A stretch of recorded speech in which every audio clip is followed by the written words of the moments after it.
author. So I'm rereading it again because I think it's kind of a cool one. But let me start off by saying it was my suggestion to Jake Johnson. Jake, you want to stand up, please, so everybody knows who you are. There he is. Okay. Owner of Jake's Diner on State Street. To let me start writing about his life. I've been a frequent customer of the diner, harking back to the day when it was Monica's. And by the way, I am a writer with some modest credentials. I've always been fascinated by people's backstories. You know, the stories that sometimes we want to tell about ourselves, but are often reluctant to share. The stories that we hope might lend some encouragement to others who've had similar experiences. Or perhaps we just don't want our life stories to evaporate into thin air after we pass. Jake and I started this project 2 years ago. I thought it would be finished within 6 months. Then life happened. COVID hit and we were all scrambling to get into our caves and stay put. And for a time period, even Jake's Diner was closed. Jake has been ever patient with my longtime extension. Most of the writing has occurred at the diner. Special thanks to his fiance, Nikki Wade, okay, along with the regulars at the diner. So the title of this is, So Who Do You Want in Your Lifeboat? Anyone here ever been in a lifeboat? No, okay, I'll just pretend for tonight, all right? I presented the question to Jake, assuming that I had some idea of who he might pick to be in his lifeboat. He has many friends, with some of them, of course, popping in and out of the diner on State Street in London. What would be the qualifications that would be the deciding factors as to who would be chosen? As I look around at this museum, it does feel like a perfect subject to talk about. So what does this have to do with telling Jake's life story? Well, I guess to some degree I swerved in a different direction. I know Jake is big on survival questions and solutions. I did not set any guidelines as to the size of this imaginary lifeboat or where it might be heading or the conditions that it was about to handle. So where am I going with this? As I'm reading this, I would challenge all of you out there to come along on this journey with your very own lifeboat and think about who you would choose to be in it. You might call it an exercise in audience participation. I thought quickly about my own lifeboat. I'm not thinking about a real lifeboat, but perhaps an emotional one.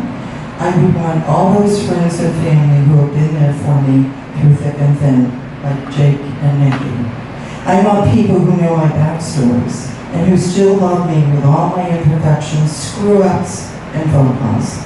And of course, my miniature poodle, Miss Heidi Golightly, with the apricot highlights, has to be right up front in the bow of the boat. Jake, on the other hand, was thinking of a real lifeboat that would have to do some challenging navigation or get to the next shore through a lot of tumultuous waters. Okay, Jake, so let's get down to identifying who you'll have in your lifeboat.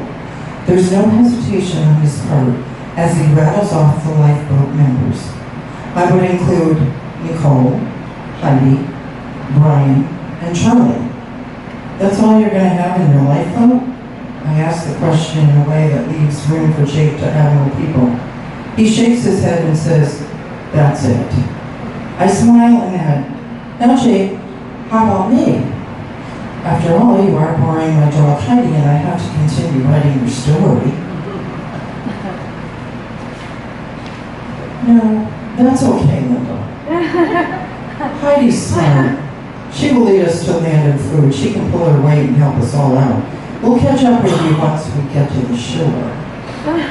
I'm totally perplexed at this decision. I want to add that the only food hunting Heidi, my miniature poodle, has done lately is to be a regular customer at McDonald's drive-thru. But I know once Jake makes a decision about something, that's it. I squirm a little bit in my chair as I take my fork and stab one of my huge pancakes. I never do well with rejection. However, I decide to swallow my pride along with a mouthful of blueberry pancakes and continue in my professional voice. So, can you tell me about the qualifications of the lifeboat crew? Well, Nicole knows how to read maps. Do you? Yeah. Okay. And that's something that will be really important. We might be out on the water for some time, tossing and turning, but she'll come up with a plan and guide us to a place where we at least have a chance to survive. Plus, she'll keep us laughing and feeling positive that everything will work out, and we'll be okay no matter what. Heidi, of course, could find us some rubbish. She's definitely a land dog. Once again, the refrain disclosing how Heidi hates the water, and that someone will have to carry her to shore because she does not like to get her paws wet under any circumstances. Jake moves on to tell me about Brian. Brian can get us food in any set of circumstances. He would be able to take care of all of us. We've been friends since childhood. We even went hunting together as kids. We weren't allowed BB guns, so we used rocks instead. Rocks? How did you hunt with just rocks? Well, we managed. We waited until we could get up close and then aim. We would come home with squirrels, birds, rabbits, hand them over to my dad who would skin and cook them. Charlie can identify all kinds of plants. He also knows how to build. So any structural problems with the boat, and he can handle it. He knows a lot of stories too, so he could be in charge of entertaining us when things get rough and difficult. And Jake, what is your role?